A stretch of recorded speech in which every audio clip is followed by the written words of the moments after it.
All right, everyone. We're hit the 8 o'clock hour.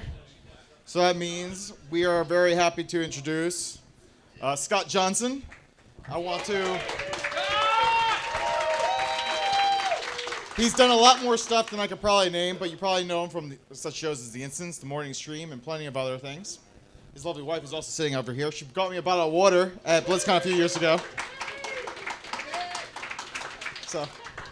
So without further ado, Scott.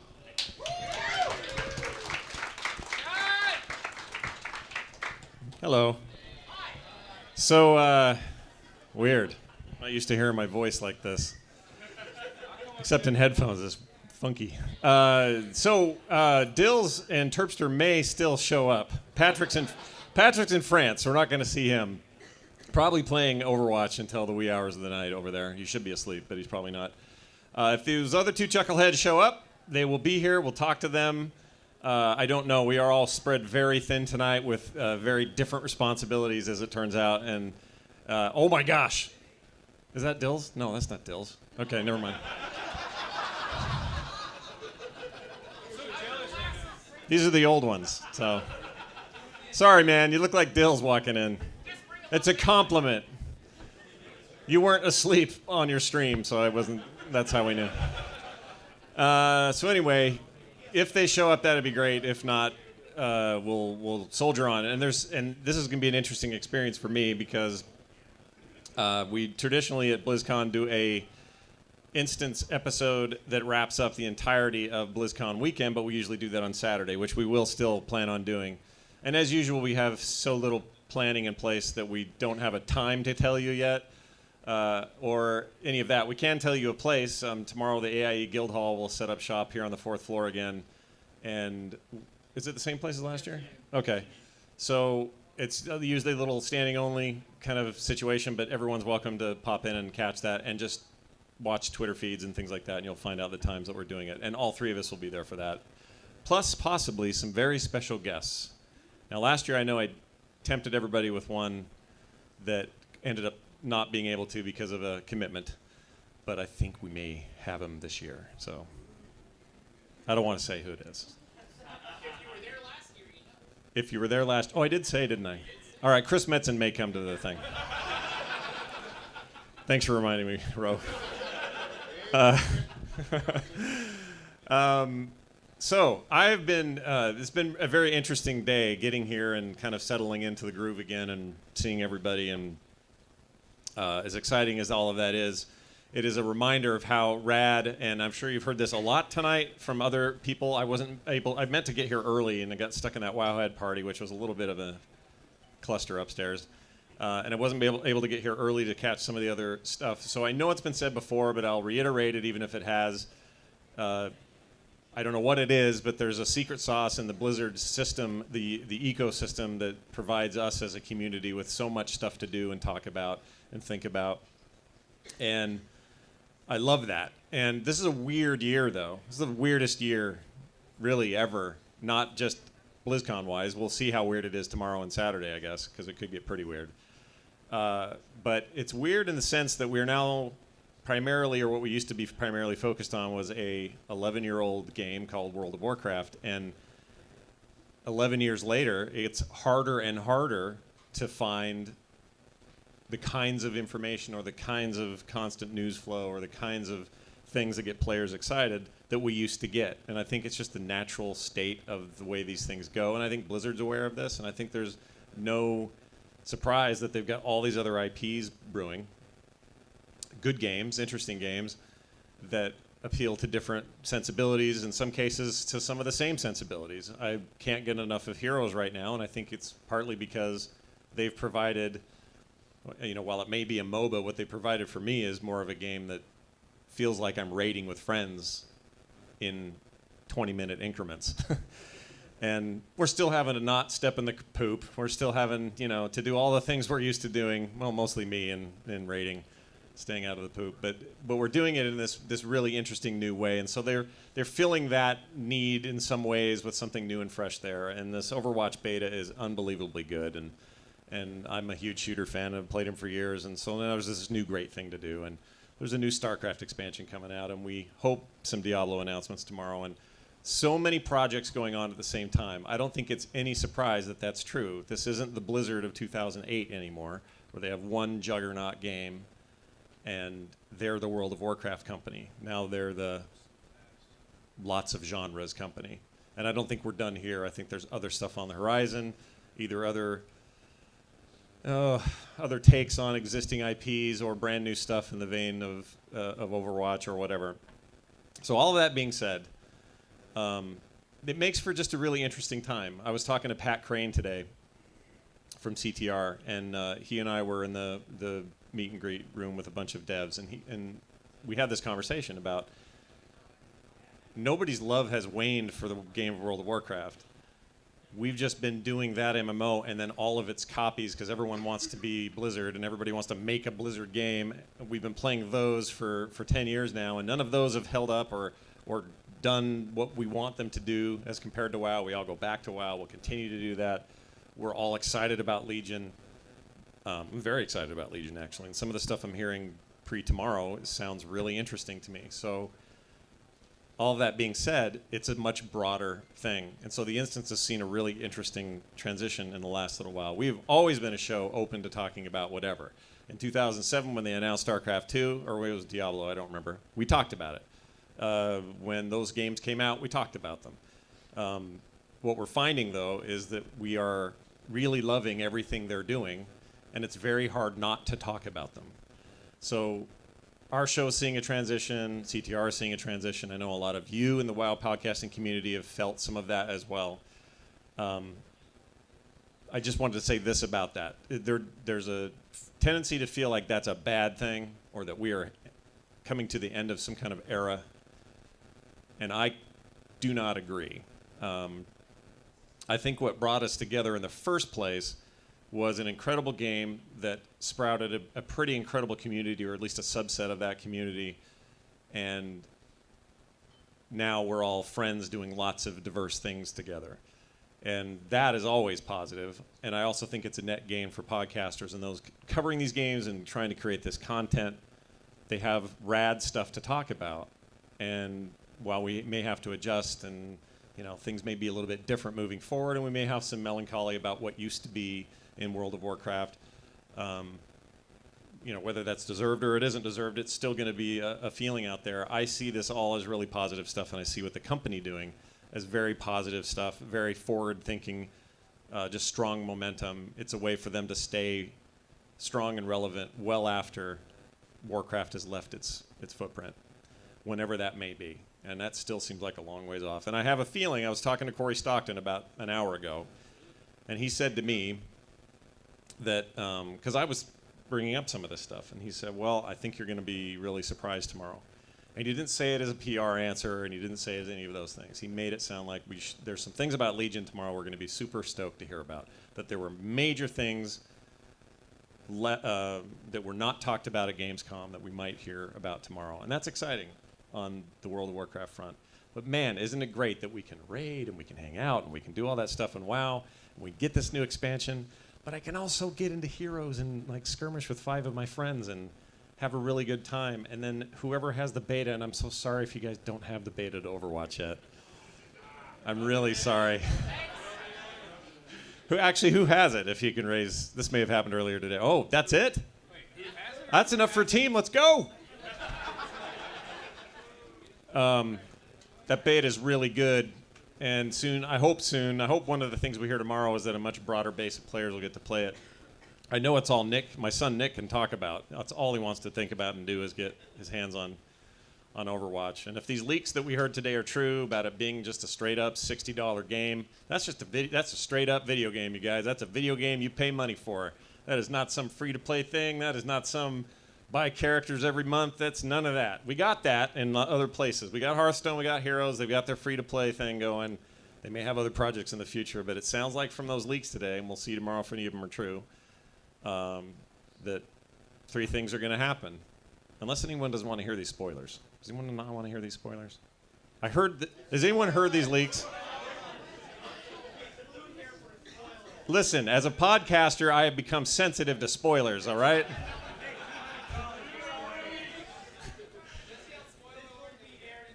All right, fine. 2 weeks. TMS in the house. Oh, and Brian Ibbott's here this weekend, so you guys should find him and say hi when you see him.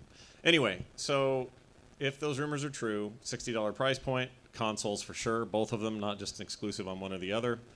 I think that was obvious from the controller settings in the PC game showing a controller option, because who in their right mind would do that on the PC version? You just get yourself murdered.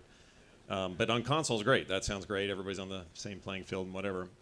So that seems obvious. And then the other leak today was that the first Heroes of the Storm character from that universe will indeed, and I may have called it, is Tracer. Everyone called it. But I'm going to just take credit for it. Patrick's not here to rub that in. But it seems that seems like a smart move. It seems like the right character. It seems like we'll probably see Winston or somebody else after that. And I'm very excited for that because I'm a huge Heroes fan. So, because we have very little to go on to make predictions about what WoW is going to be until 2 days' time, and where all our hearts are going to be for Legion in a couple weeks' time. Hey, Russell's not with you, is he? Okay. All right. Sorry. Thought Russell Brower was going to walk in. Long story. Anyway, so what was I saying? Oh, so it's hard to say what all of that's going to be. We're excited to hear about it. But I want to talk about Heroes for a minute, okay? John, come up here for a sec. So John, who you just heard from before I got here. There you go. Have a seat with your big blades. That is the coolest thing in the bag, isn't it? Yeah, that's pretty rad. There you go. Artanis is pretty good. So 5 episodes ago, John and I and Bo Schwartz decided to start a podcast about Heroes called Core. And has anyone heard Core yet? Okay, good. That's a good number. The rest of you should check it out if you like Heroes of the Storm at all. If you don't, I wouldn't bother, because it is very Heroes of the Storm, right? It's definitely Heroes of the Storm. Yeah, that's all we talk about. Although there was one time we started to talk about WoW, and I thought, well, this is a strange twist. In fact, I remember you bringing that up. Yeah, it's really, really been a passion in the last few weeks to do that show, and it reminds me of the early days of the Instance when we were so stoked about this relatively new thing, and getting to the meat of it and just chewing it up and talking about it all the time and discussing strategies and stuff. So we're at that stage with that game. But I wanted to talk about, because we can do this, and this is a great environment for this, because I'm not like I have to moderate a conversation with Craig Amai and Dave Cossack tomorrow at 2:45. Is that right? At the Ro, Dark Moon Fair. you Ro rock, knows man. everything. Yeah. Hey Siri, Ro. Anyways, we're not going to get a chance to discuss things like what I'm about to bring up, and I want John here to help me discuss this, and that's this. So, MOBAs in general, but Heroes of the Storm in our context, provides 3 things that we're used to getting in a much longer form. So, like, if I wanted to progress through a leveling system, I might need 60 levels, and it might take me months to do that. If I wanted to compete with my friends against sort of mechanics in a PvP or PvE environment, that meant I needed to raid. That meant I needed to be capped out, and I needed to be watching my gear score and all this stuff. If I wanted to have 5 of my friends go up against 5 other people, we'd have to have like a 5-man arena team or something.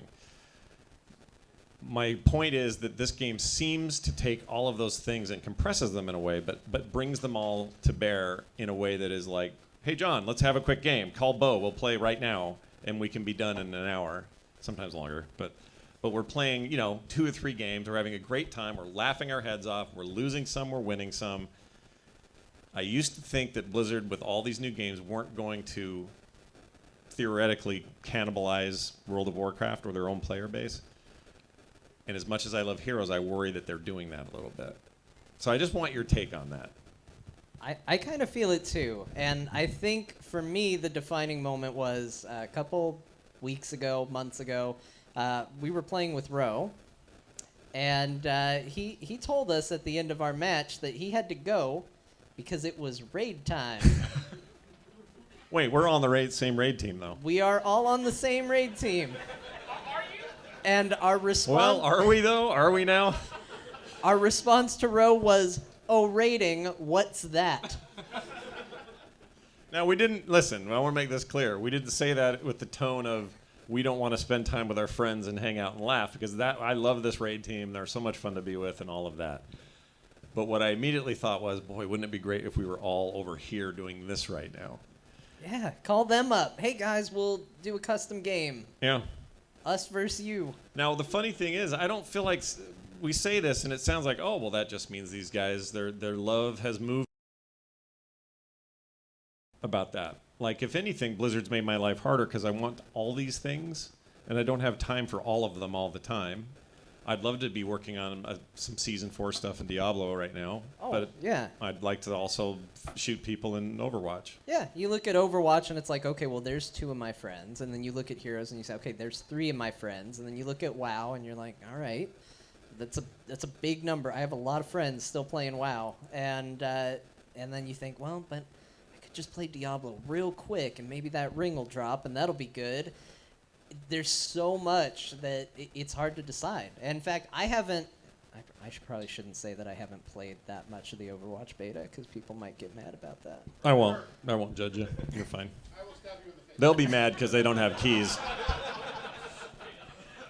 But the truth is, I have not because I want to play with my friends. That's the best part. That's the best part of Heroes. That's the best part of Overwatch. That's the best part of WoW, is getting in with your friends, getting on Skype, TeamSpeak, whatever you use, and just laughing it up and having a good time. And that is the itch that Heroes of the Storm has been scratching for me, because it's so quick and easy. We don't have to say, okay, I need to set aside these 2 nights, 3 hours every night. Instead, we say, okay, we'll play for 20 minutes, and then we play for 5 hours. And that seems to work out really well. For Golden XP, it's working out great. Yes. No, that's my point, I guess. Since all of these games, and Blizzard knows this, I mean, the StarCraft expansion, for heaven's sakes, has you both running the same army. Archon mode is kind of crazy. Yeah. But why? Well, they want to have more people playing together. That's an interesting co-op experience that didn't exist in the game, and it's not as much about competition. And of course, you know, two people can square off against 2 other people, so there's still that competition. But all of their games seem to circle around the idea that we need to be playing more with friends. So, by a raise of hands, is Blizzard cannibalizing their own player base, or does none of that matter? Who thinks they're cannibalizing? Raise your hands. Yeah. Yeah, I guess one hand for the one answer. Let's Do make you guys this think, who thinks they're cannibalizing their player base for real? And then walk up to the mic and tell me why. And no judgment here. I'm really. I probably should tell you before you do it, but I'm very interested to hear that take, because I'm really torn on it. Well, the thing I know about that is a lot of our friends and guildies in an old guild who were sort of on the fence, still playing WoW, still raiding, maybe played League of Legends and things like that on the side. As soon as Diablo 3 had seasons and Heroes of the Storm was out of the beta and they had it, they basically just all dropped WoW to do the things that they didn't have to have the time commitment for anymore. Okay, well that's a pretty good argument for. That's cannibalization. I mean, look. It doesn't hurt them because they're getting people to play their games either way, right? Although you could argue if you played Heroes purely free to play and you never spent a dime, then Blizzard's at a net loss because they were at least getting $15 a month for the WoW subscription. Wouldn't that be nice? Yeah, it would be nice. I've spent more. Oh, I don't want to talk about it. Yes, Ro.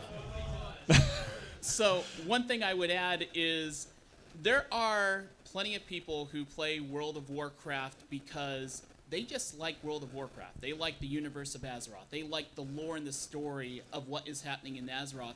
and maybe they don't necessarily want to go to Sanctuary. I mean, to them, Azeroth, and there's someone who made a tweet, and I'm trying to remember who, said that sometimes we get so nostalgic about the old days of WoW, more so because we remember what our lives were like back then, and that's one reason why we get so nostalgic. But that nostalgia is a real thing, and it's something that just anchors us to that specific universe. So for some people, when games like Heroes comes out, when Overwatch comes out, they may be fun and exciting games, but to some people, they just don't feel like home.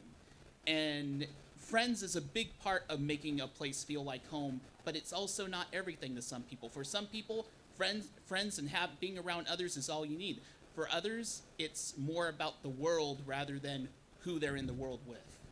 That's an interesting point too, and it's hard for me to think of WoW without thinking about that aspect of home. So if I go to Duratan, arguably the ugliest zone in the game, I have a lot of happy feelings about that place. Like, it's where I was, it's where Gerp was raised. Well, there's a story actually that he was raised in Thousand Needles, but I won't get into that. I have some really cool fan fiction about my character and his tiger. I'm not telling you now. But I wrote it down somewhere, someplace. But yeah, I'll always think of those things. Thousand Needles, for example, before it got dumped with water, is one of my favorite places to spend time. And still to this day, the idea of that place just gets me excited. In fact, I'm sad I can only go there and see it all buried underwater. Yeah, it's become Lake Powell now. Yeah, which is I like Lake Powell, but imagine It's Lake all Powell right. with no water. Yeah, there you go. Just imagine that. Todd, you have some thoughts? Yeah. Would we be having this conversation if it weren't just that Blizzard makes good games? If instead of Overwatch, if it were Team Fortress 3 that were drawing first-person loving players away from WoW, would we call it cannibalizing, or would we just say, hey, they made a great game over there that people are going to go play? That's a good point. Like on the 11th or 10th or whatever it is, no one's going to say, oh no, here's Fallout 4 cannibalizing StarCraft 2, which comes out the same day. StarCraft 2 Legacy of the Void. So you're absolutely right. I think that there's something about the reason Overwatch is good and not just another shooter. And I really think this, and maybe some of this is my own bias toward Blizzard games, but it has that same level of polish. There's backstory without there being any. It just feels deep and rich and thick, and everything about that game screams quality, and it screams polish, and it screams finished, and even in a beta stage like this. And because I get that from Blizzard, I mean, could I go have a good time in TF2? Yes, I could. Plenty of people are right now, in fact. I'm sure there are many Steam players right now playing TF2, and I love TF2. It was a great game. But this is better than that. It's a lot better than that. And that says a lot, because I think TF2 is a pretty awesome game. And I don't know that there's even Overwatch without TF2. In other words, once again, this is a Blizzard iteration upon many great ideas that have come before. It's like going from the Diamond Rio to the iPod. There's a reason why everybody quit buying Rios. But I know, right? See how old that sounds? Or the Creative Labs Nomad. Do you remember the Nomad? Oh yeah. I wanted one for some reason. You didn't. You thought you I did. thought I did. Yeah, but that's my point, is Blizzard has that same ability to kind of swoop in and go, all right, we're going to take a thing that kind of exists already that we're all sort of into here. Like I was talking to one of their lead devs today in that room upstairs, and he said, I'm a huge Call of Duty fan. I love it. Most of the guys on my team don't like it. They're more Quake and Unreal guys, but I love Call of Duty. And what you're seeing there is a lot of other influences influencing a game that then has all that special Blizzard sauce in it, whatever that intangible thing is. And maybe we're just all suckers for it. There's plenty of Blizzard haters out there, as we all know. We all get emails, right? Who knows how many are in my inbox right now going, WoW sucks and you should quit this and blah. Not interested. Yes, go ahead. This is actually interesting because instead of shouting at my car dash, I can actually talk to you directly. Yeah.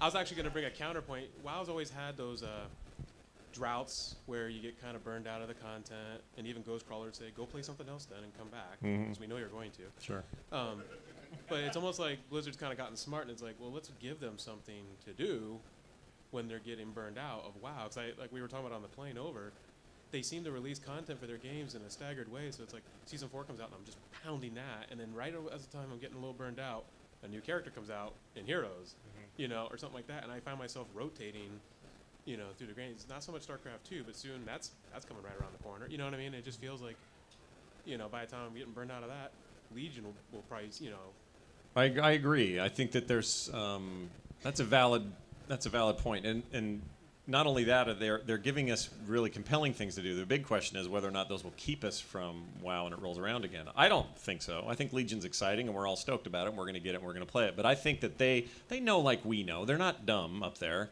They see what happens. They've seen the pattern. Thing gets released, real popular for a little bit. People get bored or they get tired or whatever, and at 11 years into it, with roughly the same engine, roughly the same mechanics, roughly the same kinds of things that you do all the time, you can dress it a billion ways, but in the end of the day, it's kind of the same. And for some of that's all we want, and that's fine. And just keep bringing us that. But Well, look how silly we got over Malthiel's charger.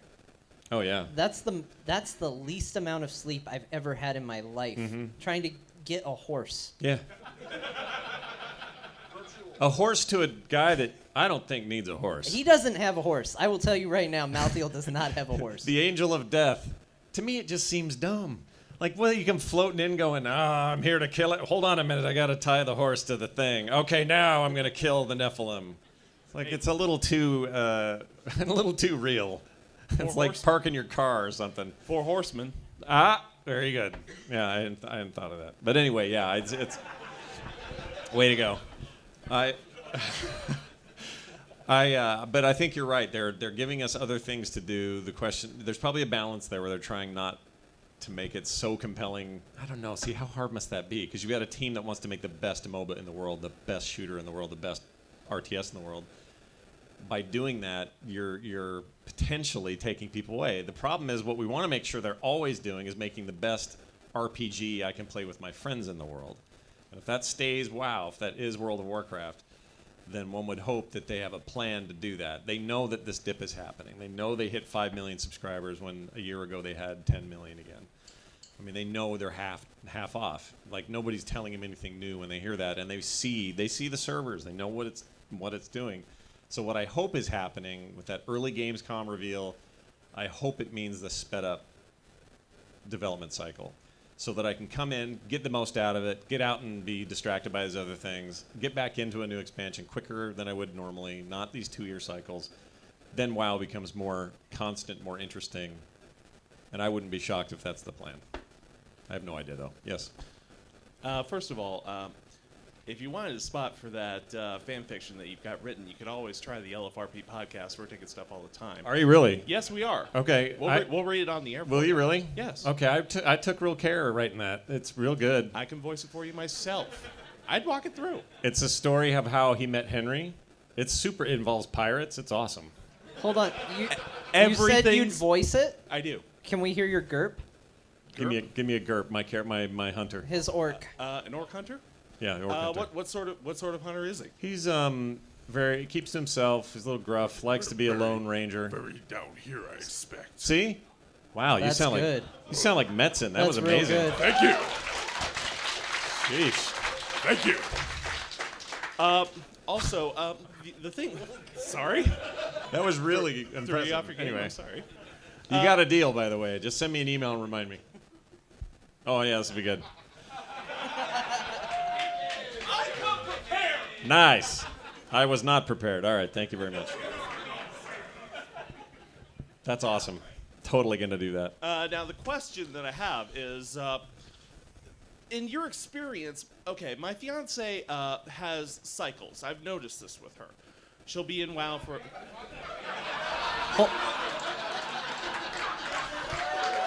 Thank God she didn't hear that! Go on. Yes. Her gaming tastes have cycles. Oh, all right. Okay. Are the two linked? Because I had heard Possibly. something was familiar about this. Her gaming tastes have cycles. Okay, all right. And there are periods where she'll be in WoW for a while. There are interims where she'll try something else. I've got more business cards if anybody wants to email me. but they're Do you have a lot of frustration? Frustration. I meant frustration. yes, that's I'm unrelated. sorry. No, Go ahead. oh gosh, I can take it. No, in any event, gamers do seem to have cycles where they're in and out. They're getting shorter, I find, especially with my girl. She'll be in Worm Online or Star Wars: The Old Republic or something else for like a period of maybe a couple of months, and then she's back out. Yeah. In your experience, anecdotally, I understand, but can you look at a friend and say, okay, yeah, they've been out a while for this amount of time, they've been doing something else, they're starting to get bored, and they're probably going to be coming back? Well, part of the problem is, in theory, we're aging. The core audience for WoW is aging out of it, or aging with it, not out of it necessarily. Maybe they always want to be with it, but they're aging with it. They're 11 years older than they were 11 years ago. My son was 5. He's 15 now. Think of that. Oh my gosh. Anyway, and because that's happening, there's a real concern. Like some of the community guys keep teasing me that I need to make sure that my kids are the next generation of Blizzard aficionados, enthusiasts, because we're getting older and WoW is not as important to the younger generation. They want to play Minecraft, or they want to play League of Legends or something else. Right. I think they're conscious of this. It may just be, and I hate to say this because I don't want it to be true, but it may just be the MMO as we know it is no longer going to have the legs that it had for 11 years. That may, and plus some if you count EverQuest and everything, Anarchy Online, everything came before it. Maybe, just maybe, there's a whole new generation who thinks that a progression-based RPG is levels 1 through 20 in 20 minutes time with a bunch of unlockable traits, and when you're done you can start over and go again, aka a MOBA. Maybe that's what they think it should be, and I think maybe that's okay. Like, there are people who looked at WoW when it came out and said, Fisher-Price RPG, too easy, death means nothing, blah, blah, blah. You remember all that, right? Oh, that was a yes. dumb time. Yeah. And but are we any different when we look at a kid who's completely obsessed with Minecraft mods or with League of Legends or something else and saying, well, you should see the kind of adventure we have in our MMO, but maybe we're just aging out of it. And I'm not, again, this maybe just goes to why Blizzard is making other things. They're interested in keeping that alive and making that a thing, but these kids coming up, half of them don't know what World of Warcraft is. It's not the cultural icon for them at age 8 to 15 that it was for us, or is for us. So the cyclical nature of games is something that seems to affect older gamers, whereas the younger gamers are completely on a different track. Well, they just do new stuff to do, right? They're on a different cycle. They jumped on the train at a different point. We need to change our terminology for this whole discussion because We really do. We really do. It's not hard to take him seriously though with these on at all, is it? This was Not at this was a really good idea. I'm feeling real positive about this, and at no point have I regretted it. Have you yelled any iconic Artanis words or phrases? No, because I forgot it. I read it too. I will tell you. I This, don't though. know you. But I will that's tell the you wrong one. this though, Scott. I know how dumb this looks, but All I right. have never felt cooler. Okay. Best cosplay in this room right now. This guy right here.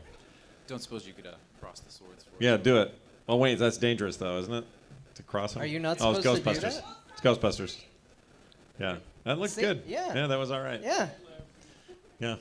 Now your shield will pop and you'll never die. that's right. All right. Some Heroes Insider stuff there. Go ahead. You talk about all of these other Blizzard products cannibalizing the core Warcraft player base, but do you think for Blizzard as a company that's necessarily a bad thing? No, because they're staying home. By home, I mean Blizzard. Like, in a way, it's great for them because, part of the reason I'm interested in everything Blizzard ever makes is because every game they've ever given me was great. I've never had a bad time. I'm terrible at Hearthstone, but I still admit it is a great game. But I'm bad at it, so I don't play it very much. But if I was good at that game, boy howdy. But right now, I'm just kind of bad at it, so I don't play it. But I admit, good game. All right, just want to make that clear. People think I'm a hater. I'm not. I think Hearthstone's great. The point is that you're right. They're shuffling the deck, but they're shuffling them back and forth between their own properties to faithful, loyal Blizzard players. Now, some are just going to jump ship the minute they feel like they've jumped the shark, or WoW got too easy after Cataclysm, or whatever weird, arbitrary sort of complaint people have had about the game over time. But they've made those decisions not because they wanted to make things easier for us. They've made those decisions to make it so the game is more accessible by more people. And at some point, that doesn't even take them further. At some point, you still half your subscribers in a year's time. And this is a company who's not used to nailing it every time, right? You could argue they didn't nail it with Warlords. They did it first. Remember how much we just, we it was loved good. Warlords. It's the most fun leveling I've ever had. Yeah, I in WoW. loved it. That stuff, they nailed it. And I'm super jazzed to talk to Craig and to Dave tomorrow, because they're going to talk about that. That's kind of their job, is that part of the progression. Because I hope there's more of that kind of quality in this next one. But the point is, if they're gonna take away from this strong, huge base of World of Warcraft players, the one-time 12 whatever million people, and spread them a little bit over here to their new MOBA, a little bit over here to a shooter, a little bit over here to whatever, then I don't think that's bad for them at all, and I think that's why this whole strategy is happening. So again, I say that it's not bad that they're cannibalizing their own base, because that's a silly thing to think. Well, and let's look at it this way. One thing we have talked about a lot is, man, wouldn't it be cool if we could appear offline on Battle.net, and then we wouldn't have to feel guilty every Thursday and Sunday at a specific time when all of our friends are in a different game? You mean 11 p.m. Eastern? Is that when? Yeah, that'd be it. All right. But the reality is you can't appear offline. So when you are in Battle.net and you check your friends list and you see, oh, look, there's 3 people in Diablo. There's people in StarCraft. There's people playing Overwatch. I hate them. You go down the list and you see it. You want to be a part of that. And I think there's actually something very smart about not being able to hide that you are in the Blizzard ecosystem playing. Because I might log in and say, you know what? I'm going to play Heroes. Oh, nobody's on. Oh, but there's 3 people in Diablo. I'm going to jump in Diablo and we'll run some rifts. That sounds good. And I think that keeps it as not so much I'm a fan of this game, but I'm a fan of the culture and the worlds they build and everything they do. And I think it's one of the smarter things that Blizzard does. Yeah. And following each other around, like he's saying. I can see that he's in a game that I'm like, I haven't played Diablo in a while. Let's see what he's doing. Let's run some rifts. Like, that's a great thing to be able to do with friends who, admittedly, they need to be kind of versed in all the games or the games you like. So if he's in Hearthstone, I'm like, forget it. I'm going to solo queue in Heroes. See you later. But if, I see him in Heroes and I'd rather play Diablo, it swings the other way when I see my friends are someplace and I'm like, yeah, I could do that tonight. And in WoW, it's like, well, do I feel like raiding for 2 hours? No. I want to feel that way again. I hope I can feel that way again soon. I will with this new expansion. I always do. This is the pattern. I think we all have it to some degree. I can't imagine that everybody is 100% on 11 all the time with every expansion from top to bottom until there's a new one. So you would say that your desire to play Warcraft is based on its content release? Yeah, I think so. And inevitably there's going to be a lull between content releases, just because of development time. Yeah. At which point, you find yourself migrating over to these other wonderful projects that still keep you within the same Blizzard ecosystem. Sure. And the fear is still that they would see all this about the quicker turnaround time on faster expansions is all great and all, except the one thing we're forgetting, which is Blizzard is a company that does not release things if they're broken, or at least they attempt really hard not to. And they'll polish and polish and polish. It's one of their core values as a company. And we now live in a time of instant gratification and the need for a quicker turnaround on a game that requires a lot of manpower. I can say this, though. I don't remember the exact number that Corey told us today. And I probably shouldn't even say this. But he said that, I don't remember the exact number. But basically he said there are not twice as many, but a huge number of people working on WoW right this second than there were a year ago at BlizzCon last year.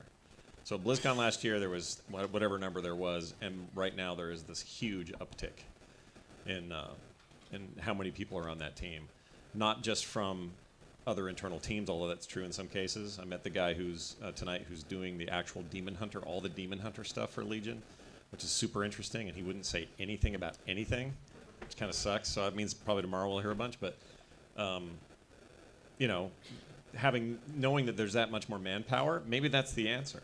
It's just let's increase the manpower. That helps our turnaround time, hopefully, and in theory we can get best of both worlds: fast turnaround time on new content, and not a drop in quality or attention to detail. So when you say that the player base is aging, would you agree that as a whole we expect gratification at much shorter intervals? Yeah. Would you agree? Yeah, I think that's part of why I was drawn to Heroes, is I'm getting a lot of the same things I get out of WoW that I like in the game currently, but I get it faster and easier. And no trash. Well, minions, but no trash. Yeah, really. no trash. Yeah. That's a big for me. Yeah. Yeah, I don't know. I mean, it's not so much about, I don't know if it's about instant gratification, but it's about the same itches being scratched for an aging player base that have busy lives, and it's much harder to donate a bunch of time, even though the irony is we're spending just as much time. Like he said, I don't want to raid and spend 2 hours raiding. I want to play this game I can play for 20 minutes that I play 8 times over. 20 minutes times 8, do the math, right? It gets crazy. Yeah. So, like, are you basically stipulating that at a certain point as you get older, there is a terminal point where you're going to want to stop playing video games? Do you think 20 or 30 years from now, you're still going to want to play video games? Yeah, I do. I think video games are as valid a medium as there has ever been. And we're just lucky to live in a time where that medium is being realized in really fantastic ways. But I don't think it's ever going to go away any more than games of all sorts have always existed, and no one's ever gotten. I mean, look at baseball. That thing's got longer legs than any sport ever, and it will probably always will. And you can have a million, steroid controversies and people, putting cork in bats or whatever. It doesn't matter. People keep coming back and they watch the game and they love it, and there's millions of dollars to be made, and baseball's a thing. And to me, it's like that. It's video games will be here to stay, and I will want to play them when I am a old, wrinkled, old man. We might get made fun of for what we're playing. No, sure. We might be playing the equivalent of like Candy Crush in 20 years. Probably. Maybe things will get a little more casual, and that's what we'll be interested in. But I play Heroes. Go back to your baby game for babies. But even in this beta for Overwatch, I've found that my old Twitch skills, and I don't mean Twitch.tv, I mean like my twitchy shooting skills from my Quake and Unreal days, which used to be formidable. I was pretty good, and we were, I could keep up with some of the best of them. Some of that stuff just leaves you. You just aren't as good at it. You just get older, and you're like, what? I'm dead? Okay. Like, you just kind of have to get back. Part of it is just getting back to it and getting your skills back up. But I'll never be as good as I was when I was 22 at a game like that. So another reason to like Blizzard in this space is they're making core gamer games, but they're making core gamer games that are very easy for just about anybody to have fun with. At the baseline, it's fun. And then there's all kinds of layers of complexity if you want to really go for it and play on the professional level, or and everything in between. And that's true of Heroes. It's definitely true of Overwatch. That's maybe the best example of it. And even in Warcraft, it's the same. They've made it so you can just get into that thing and have fun. You understand the world. You get the story. You love the exploration. But if you want to go nuts and cap out on gear and be a complete freak, like Ro, just kidding. I admire Ro. He's always getting the stuff done. Man, your garrisons were like. Plus, the game's being paid for by gold or something now, or whatever you're doing. Oh my gosh. Anyway, you can be like Ro and totally just cream it. Like, he owns that game in so many ways, and they've just made that whole thing very accessible for all those different kind of skill types. And I think all their games do that, and thank goodness. And so, yeah, I will play their game. Blizzard makes games I want to play partially because they are thinking about those things, and not a lot of companies think about that stuff anymore. One last thing. If you had to speculate on a Legion's release date, when do you think it might be? Spring 2016. On or before September 21st? Thank you. Yeah, it's a really good question. The Gamescom announcement to me was a sign they wanted to beef up the time, to make the turnaround time quicker. If they announce betas tomorrow, which seems likely, of some sort, whether it's out then or soon or whatever, I think a spring release isn't crazy.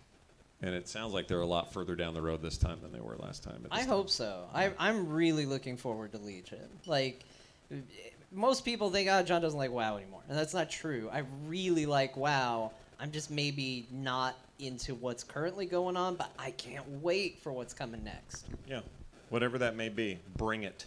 Even if it is Illidan for the 5th time, it's fine. Keep him coming. Any other questions out there? Anything at all that we can answer before we wrap things up? Oh, someone's coming toward the mic. That feels good. Nope, No, he's sitting changed down. his mind, diverted. Oh, got another row question. Well, I just figured we got about like 10 or 15 minutes left. As far as predictions go, I mean, it kind of seems kind of a cliche thing, but what's the biggest takeaway that you think we'll get out of the whole opening ceremony thing besides, wow, that Warcraft movie trailer kicked ass? I think the Warcraft movie trailer is going to be the big focus, obviously. I think everyone agrees with that. They've made too big of a deal out of it outside of BlizzCon and had all these, these dates are in everybody's mind so that they can all watch it. It's not just about us. That's going to be huge, and I'm totally stoked for that. That's going to be great, I hope. I predict that... Okay, let's stay with the movie for a second. I predict that movie... Oh, I really want it to be good. I'm not predicting it will be bad by any means. I don't know what to think, honestly. I really don't. We're talking about a genre in filmmaking that has traditionally been poopy scoop, right? The Doom movie.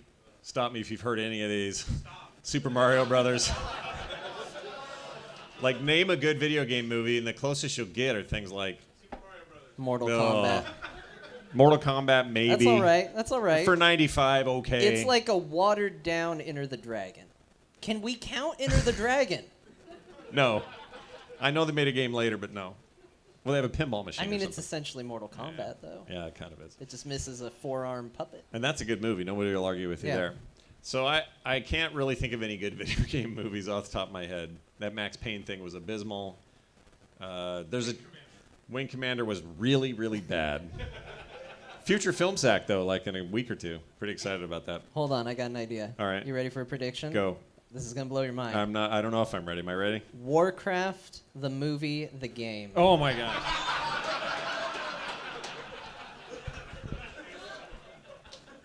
Your blades of a dune aren't sharp enough. Jean-Claude Van Damme plays Varian Wrynn. All right, I'm in. So that was his last movie, wasn't it? Raul It's Julia's. really sad. That sucks. He was a good actor too. You never know what's going to happen. You take a junk role, could die the next week. But we're still talking about that movie, so That's a good point.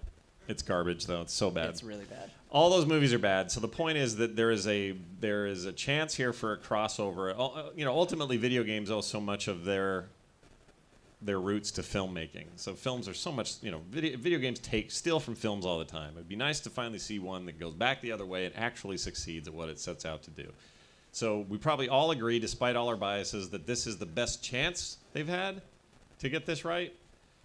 My prediction about the movie is that we are all going to really like it, and that mainstream audiences might just think it's weird nerd movie that isn't Lord of the Rings. I'm a little worried about that. So just from a box office standpoint, and I'm not saying that's a good thing, it's a bad thing, but I'm worried about the marketing. I know that the game, World of Warcraft carries some weight. It's a cultural thing. It's a thing that's, but I just don't know if it's going to carry that weight the rest of us do. Even if it's a great film. Well, if it's a great film, that may break through a lot of that. But let's say it's just a good film that's right for WoW fans. Will Then you that be get- right for everybody else? I don't know why they took the Hobbits out of that. Yeah, exactly. Where were the Hobbits? Where did the hobbits go? I don't like these CGI orc men. There will definitely be CGI Orcmen. Yeah, see? They're taking the CGI Orcmen to Isengard. That's how the line went. I'm more excited. That for made the my movie wife now. laugh. You totally got that. That's awesome. I married way up. All right. Predictions about the game. I think Legion. I think tomorrow we find out a lot more about the game. I don't have specific predictions, but I predict we don't know a lot. I think they held a lot back. And when they did that final Q&A at Gamescom, that was kind of abysmal. That was like a weird. That wasn't them not having things to say. That was them being media trained not to say much else than what they'd already said. So I think there's plenty more coming out of that. What exactly? I really have no idea. Any predictions in that? You may have done some of this earlier. I don't know. I think you're right. I think we haven't heard everything. I think we're going to see something really cool. Because I do think they've been kind of quiet, and they kept saying like, "Oh, well, you don't want to talk about everything yet." And so I'm really excited about what that extra stuff is, because I think it's big. I think it's bigger than we would expect it to be. Do you guys think they'll show the cinematic tomorrow? I think it might. I don't think they will with the movie thing. Well, not only that, but usually the cinematic is like 1 or 2 months away from the release of the game, and they announce. It's usually closer, yeah. Well, unless my timeline idea is right and they're doing these things early. And I would have totally predicted it if it weren't for the movie trailer. But with the movie trailer, it seems weird to me because there's going to be a disconnect between the two. You know, one is a very stylized Blizzard created thing that's very different, not very different, but different enough from what we're seeing from that movie that I don't know. I think it would clash. Like there'd be a weird disconnect there. So I don't think they're going to do that. Do you think the cinematic ends with Illidan saying something about being prepared? I think he says, "I'm finally prepared. I'm prepared. I'm prepared. Let's do this." I've been cooking in that crystal for enough time. I am prepared. I predict that this will be a redemption story for Illidan. I know that's a commonly held prediction, but I'm really for that. I don't think you make him the ultimate bad guy to kill again. I think he ends up being redeemed in some way. It'd be kind of a shrug, right? You go up to the top of a tower and he's just like, "Well, here we are. I'm prepared." You're you, I'm me. Feel like we've done this before. I just don't think he's raid boss again, that's all. Or if he is, it's at the end of it we get kind of a... If he dies again, it's more of a Darth Vader death. And you have a weird, pasty, bald man with a harmonica underneath. Okay, maybe not quite that similar. This sounds fantastic. And then I think there's going to be... I think this is the year that they make the biggest deal out of esports. Sadly, WoW won't be included as much in that. But I think they're going to make a huge deal out of it with that acquisition... Or not acquisition, but basically a new company being formed by Activision Blizzard and them hiring ExESPN and MGL or MLG co-founder guy. That's a huge deal, and it mostly benefits Blizzard immediately. It does some things for Activision, but mostly Blizzard. So I feel like we're going to get presented a bunch of esports hype tomorrow. I already feel it. I'm so excited for the Heroes Finals. Yeah, it's going to be good. Cannot wait. I might have an interview during that time. Soak it in, buddy. You were not prepared. I was not prepared. Blizzard just sent me an itinerary, said, "Hey, a 4:30 meeting during that." I'm like, gosh dang it. Anyway, anything else? Anyone else have any other questions before we sum things up? We're about on time, right? Oh, perfect. Oh. No, Terpster texted me, says he'll meet me at bowling, so I'm going to the bowling alley here in a minute. It's the British, really. It's the problem. The British are not coming. No. Well said. If you see him in the street, you'll know it because it's him looking like a mother hen and then those Yogscast guys following him around wherever he goes. So it's easy to pick Terpster out in a crowd. Anyway, I just wanted to, in sort of closing here, just talk about, and it was made really plain to me earlier at this meetup upstairs, how cool and how awesome the community is in and around what Blizzard makes and does. But it really does come down to all of us as individuals. And I love that we're in a podcasting community where there's a lot of cooperation, a lot of cross-promotion, a lot of interest in what each other is doing, a lot of guesting on each other's shows. It's how we get to meet each other. If I hadn't raided with this team, or listened to Azeroth Roundtable a couple of times back in the day. I still listen occasionally now. I'm not saying I don't listen. I'm sorry. It's fine. I wouldn't have met John, and he wouldn't have cracked me up, and that wouldn't have led to this thing we call the core, and like all these weird connections that get made. I can almost point all of them back to WoW in some way. It's really weird. Like even my relationship with Brian Ibbett and our show TMS, which is now I think the show that gets the biggest downloads on the network, right next to the instance. They're all kind of tied. He and I have got this incredible relationship, a friendship I value beyond words, and a working relationship that gives me something I love to do every day. And I met him because he listened to the instance, because he started getting into World of Warcraft, and all of that turned into this relationship. And I could keep telling you about these people, and it would just keep going, and they all have this weird trail back to either Warcraft or Blizzard in some way. And I know a lot of you have a similar story to tell, and I'm just really glad that exists, and I'm glad that we have that. That's something that feels special, and I feel like when I'm on my deathbed at 50 or whatever. Let's say 87. I like that. 87 is a good, nice number.